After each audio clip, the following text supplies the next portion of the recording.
আসসালামু আলাইকুম। ভারত পাকিস্তান যুদ্ধ নিয়ে একের পর এক নিউজ আপনাদের সামনে দিচ্ছি।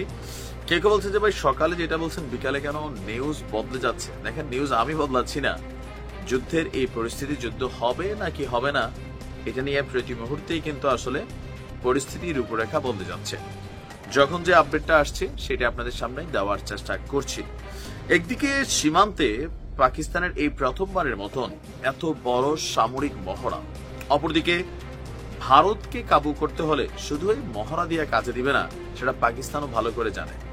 আমি বরাবরই বলি, যদি ভারত পাকিস্তান যুদ্ধ হয় এককভাবে, পৃথিবীর কোনো দেশ এখানে কানেক্ট না হয়, তাহলে পাকিস্তান নির্ঘাত হারবে। কিন্তু বৈশ্বিক প্রেক্ষাপটে আমরা রাশিয়া ইউক্রেন যুদ্ধ থেকে যেটা দেখেছি সেটা হচ্ছে যে যুদ্ধটা আসলে এক দেশ আরেক দেশের সাথে কানেক্টেড হয় না। এখানে জিওপলিটিক্যালি যারা রাঘব বোয়াল আছে, যারা বিশ্বকে কন্ট্রোল করে, যারা অস্ত্র ব্যবসায়ী দেশগুলো আছে, তারা এই যুদ্ধের মধ্যে নিজেরা টেকনিক্যালি হিস্সা নিয়ে নেয়। আর এখন পাকিস্তানের গার্জিয়ান হিসাবে কে আছে? পাকিস্তানের গার্জিয়ান হিসাবে এই মুহূর্তে আছে শুধুমাত্র চীন। আমেরিকা মুখে মুখে যাই বলুক, তাদের পাল্লাটা কিন্তু ভারতের দিকেই ভারী। বিশেষ করে আমেরিকার যিনি গোয়েন্দা প্রধান আছেন তুলসী গ্যাবার্ড, তিনি স্পষ্ট বলে গেছেন যে তার অবস্থান ভারতের পক্ষে, ইসরায়েল ভারতের পক্ষে। তো এই অবস্থার মধ্যে পাকিস্তানের যে অভিভাবক হিসেবে আমরা যাকে ধরি চীন আসলে কি বলছে?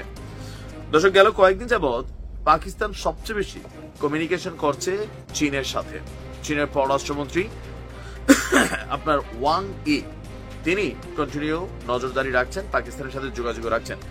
এর মাঝখানে আপনার পাকিস্তানে নিযুক্ত চীনের কনসাল জেনারেল ঝাও শিরেন, তিনি আজকে দিয়েছেন আরেক বক্তব্য, যেটা পাকিস্তানের এই যুদ্ধ ক্ষেত্রের ইস্যুগুলোতে আমার মনে হয় যে সাহসের জায়গাটা একটু বাড়িয়ে দিল।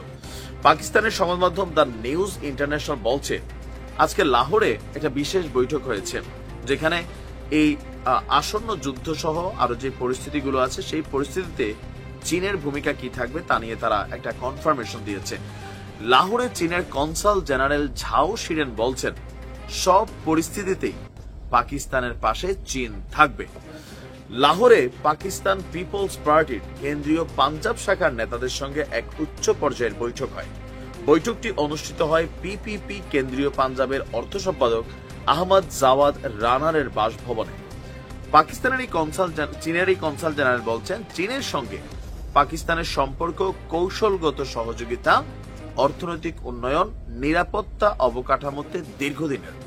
তার বক্তব্য যে স্পষ্টভাবে তিনি বলছেন, চীন পাকিস্তানের সঙ্গে ছিল, আছে, ভবিষ্যতেও থাকবে, বিশেষ করে পাকিস্তানের নিরাপত্তা, কৌশলগত সহযোগিতা, অর্থনৈতিক উন্নয়নের ক্ষেত্রে। প্রায় 2.5 ঘন্টা ব্যাপী এই বৈঠক চলে। সেই বৈঠকে নানান বিষয়ে খোলামেলা আলোচনা হয়। ঝাও বলছেন, চীন পাকিস্তানের বন্ধুত্বের শিকড় আপনার গভীরে গাঁথা। প্রত্যেক চীনা নাগরিক পাকিস্তানকে ভালোবাসে এবং পাকিস্তানিরাও চীনকে একই রকম ভাবে ভালোবাসে। আন্তর্জাতিক এবং আঞ্চলিক ভূ রাজনৈতিক পরিস্থিতি নিয়েও সেখানে খোলামেলা আলোচনা হয়েছে। আপনার চীন এবং পাকিস্তান দুপক্ষই সম্পর্ককে আরো শক্তিশালী করার এবং আঞ্চলিক স্থিতিশীলতা এবং সমৃদ্ধির জন্য বহুপাক্ষিক সহযোগিতা বাড়ানোর বিষয়েও একমত হয়েছে।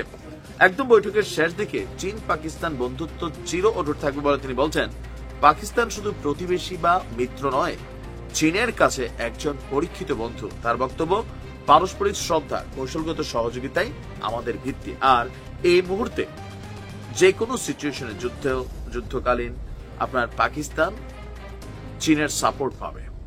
এখন চীন আসলে কতটুকু ভূমিকা রাখবে আমার একটু সন্দেহ আছে, কারণ রাশিয়া ইউক্রেন যুদ্ধে চীনকে সরাসরি আমরা কখনো দেখি নাই যে কি বলা যে রাশিয়ার পক্ষে অবস্থান নিতে, যেমনটা আপনি উত্তর কোরিয়াকে দেখেন বা ইরানকে দেখেন। কিন্তু চীন কৌশলগত ভাবে, কেউ কেউ বলছেন পেছন থেকে পুতিনকে সাপোর্ট করছে।